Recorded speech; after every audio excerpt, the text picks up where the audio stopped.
nous produisons 2 millions de repas par an, 6 000 repas par jour dans cette cuisine centrale. C'est un banquet gigantesque naturellement. Le métier de cuisinier, c'est avant tout de la générosité et du partage et on a envie de faire plaisir comme si c'était pour notre famille. En tant que professionnel de la santé, il est important, au-delà des soins, de considérer le repas comme un soin.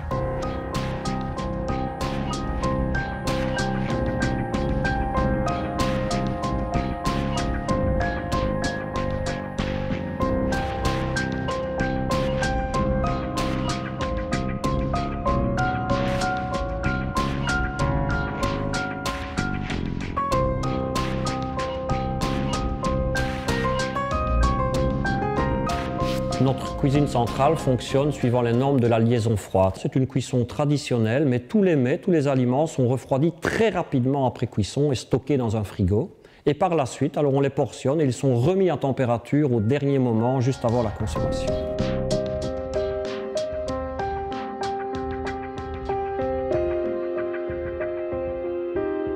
Ça a l'air d'une usine, pourtant ça ne l'est pas, parce que derrière, il y a des personnes qui font ça avec passion, qui ont les responsabilités, la conscience de pouvoir travailler pour des patients qui en ont besoin.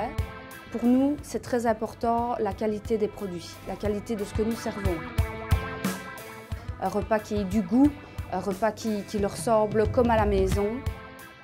J'attache beaucoup d'importance à l'assaisonnement, à tout ce qui est matière première pour pouvoir faire des plats de qualité.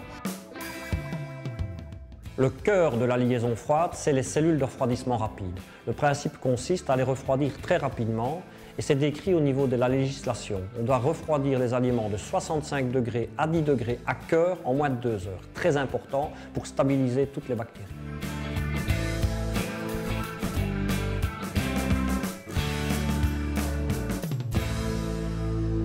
Cette cuisine centrale permet de faire des économies d'échelle. Nous avions 6 cuisines précédemment, nous n'en avons plus qu'une. Pour vous donner une idée, nous achetons pour 3 millions d'euros de nourriture par an. Par exemple, 12 tonnes de jambon, 20 tonnes de carottes, 12 tonnes de poireaux, donc c'est énorme.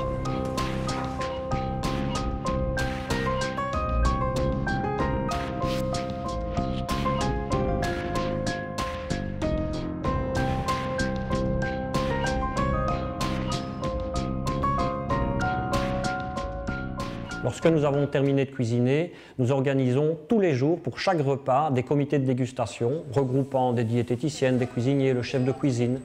Ces comités de dégustation permettent finalement de voir si les produits sont aptes à être servis ou bien s'il faut rectifier quelque peu l'assaisonnement. Okay. Est-ce qu'on peut valider le plat? Parfait, oui. Parfait.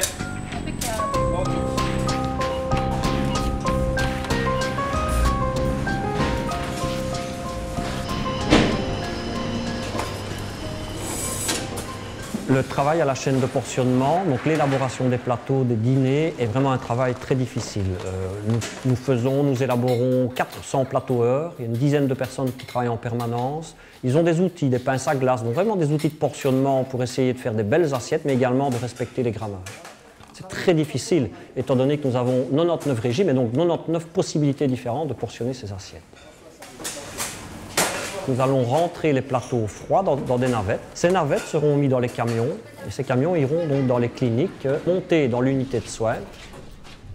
Et l'intérieur de la navette va être inséré dans un four, dans une borne de remise à température. Et puis il y aura la remise à température juste avant l'heure de consommation des repas.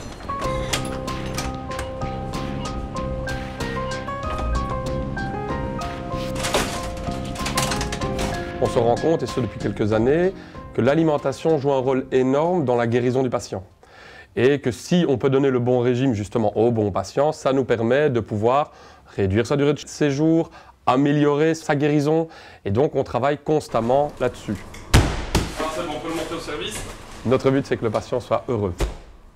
Et pour ce faire, nous allons continuer à mettre en place les aides hôtelières, dites équipes hôtelières, dans l'ensemble des sites cliniques, afin d'améliorer cette prise en charge. Je vais voir avec vous les menus proposés et on voit ensemble si quelque chose vous dérange. Ce qui me plaît dans ce travail-là, c'est le contact, la chaleur humaine.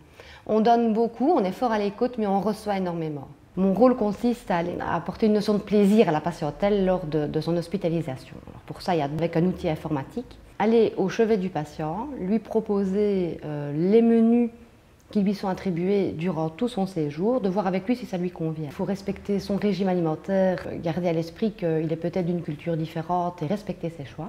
On transmet les informations aux diététiciennes à la cuisine centrale et nous vérifions dès réception du plateau si les desiderata du patient sont correctement respectés.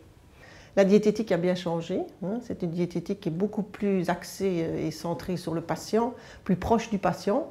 Et je pense que si la cuisine centrale a fait d'énormes efforts et a beaucoup changé et que c'est une nourriture qui est beaucoup plus adaptée aux patients, je pense que les diététiciennes de terrain sont là pour faire le feedback vis-à-vis de la cuisine centrale pour faire améliorer les choses et que ce soit de plus en plus performant et de mieux en mieux adapté aux patients. Notre cuisine centrale livre bien entendu des repas à des patients qui n'ont pas le choix, ils sont au régime, c'est véritablement une clientèle captive. Par contre, nous livrons également nos self-service et là, avec un peu de créativité, ce sont les mêmes mets qui sont servis à nos consommateurs qui décident à ce moment-là s'ils prennent tel ou tel plat.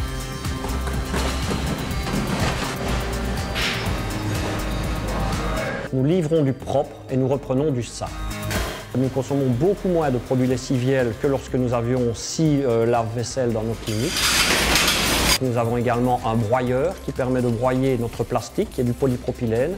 Et ce plastique est récupéré pour être incinéré. Cette laverie est une laverie centralisée qui permet de laver 5 à 6 000 plateaux en une journée.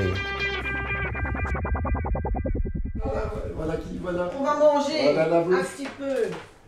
Dites, aujourd'hui c'est des boulets à la liégeoise. Tous les intervenants, et notamment le patient, apprécient fortement ces repas, mais surtout l'environnement du repas. C'est-à-dire le sourire de l'infirmière qui lui apporte son repas, son bon appétit, celle qui vient le rechercher et qui prend soin de reconnaître s'il a bien mangé, si ça s'est bien passé, si ça lui plaisait. Parce qu'amener un repas, c'est quelque chose, mais faire en sorte que le patient ingère ce repas est d'autant plus important. Bien entendu, à l'hôpital, on aime avoir une assiette un peu appétissante. Quand on est en maison de repos, c'est primordial, tant au niveau de la nourriture qu'au niveau de la convivialité, au niveau aussi du fait de sortir de leur chambre, de marcher ou de venir en fauteuil roulant jusqu'à la salle à manger et donc de ne pas être enfermés tout le temps dans leurs 4 murs.